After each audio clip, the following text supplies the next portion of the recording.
The Biden administration has cautiously waded into a pair of high-profile strikes in recent days, with cabinet members visiting workers on picket lines during a month dubbed #Striketober.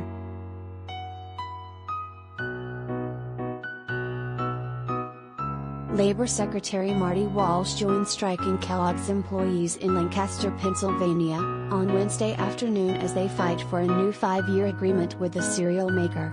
Roughly 1,400 workers represented by the Bakery, Confectionery, Tobacco Workers and Grain Millers International Union, BCTGM, started a work stoppage more than 3 weeks ago.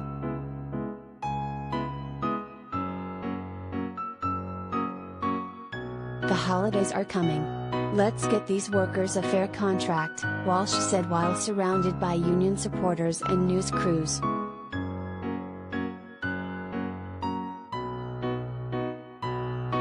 Walsh's visit came a week after Agriculture Secretary Tom Vilsack traveled to Iowa, where he previously served as governor, to join striking John Deere workers on their picket line outside the manufacturer's Ankeny plant.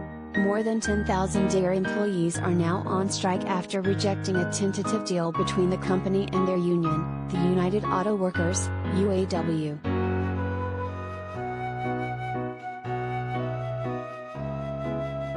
"You don't forget the folks who got you where you are," Vilsack said, offering to meet with John Deere's CEO to discuss the dispute.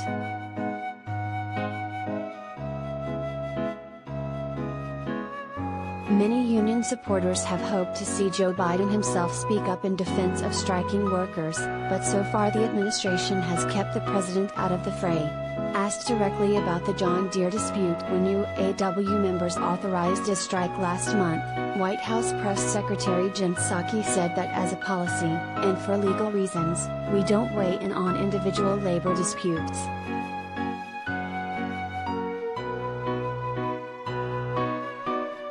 She added, speaking generally, that the president is deeply concerned when he sees companies making record profits, padding the pockets of CEOs, and expressing concern about paying a little bit more so that we can invest in our workforce.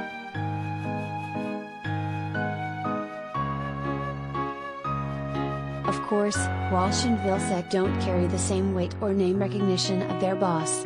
But they are high-profile representatives of the Biden administration, and their visits with striking workers are highly unusual and perhaps unprecedented.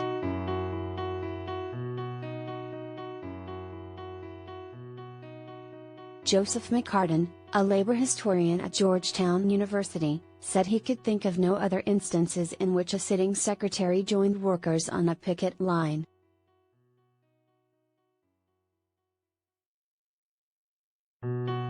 Past cabinet members have had experience on strikes before joining the cabinet, or have expressed sympathy with strikes. McCartin, the author of Collision Course, Ronald Reagan, the air traffic controllers, and the strike that changed America, told HuffPost.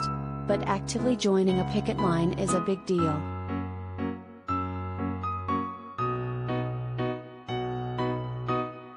A Labor Department spokesperson said that Walsh, a former labor leader in the Massachusetts building trades, decided to visit Kellogg's workers after getting an invitation from BCTGM President Anthony Shelton to assess the situation on the ground.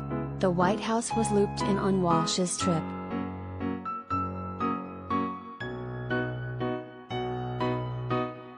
As a former labor leader, Secretary Walsh understands the importance of collaboration between unions and management to create better conditions in the workplace, the spokesperson said.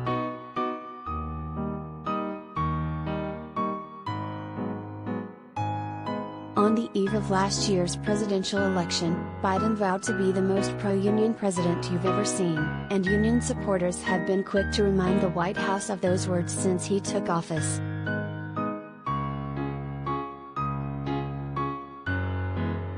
Biden has issued union-friendly executive orders, stocked the National Labor Relations Board with strong worker advocates and pushed for passage of the Protecting the Right to Organize Act, a bill in Congress that would make it easier for workers to form unions.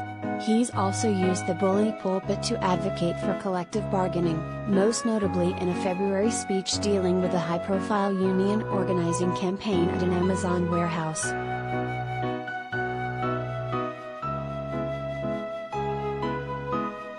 Although he did not explicitly name Amazon at the time, Biden chastised companies for pressuring workers not to unionize. Labor historians describe the lengthy address, which followed a sustained lobbying campaign by union officials, as unparalleled for a sitting president.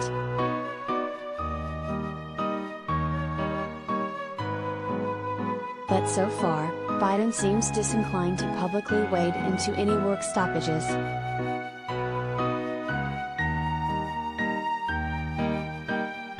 Nelson Lichtenstein, a labor historian and author of State of the Union, said in an email that presidents typically work through diplomatic channels to resolve labor disputes, rather than take public stands.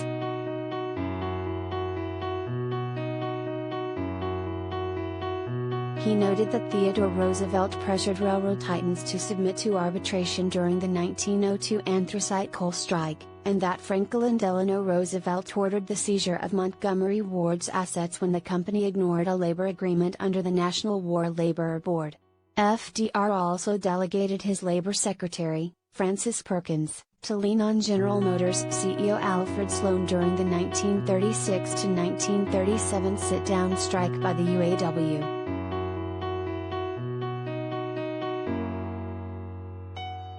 But Lichtenstein could think of no clear-cut examples of presidents overtly siding with workers on strike, as some clearly hope Biden will do.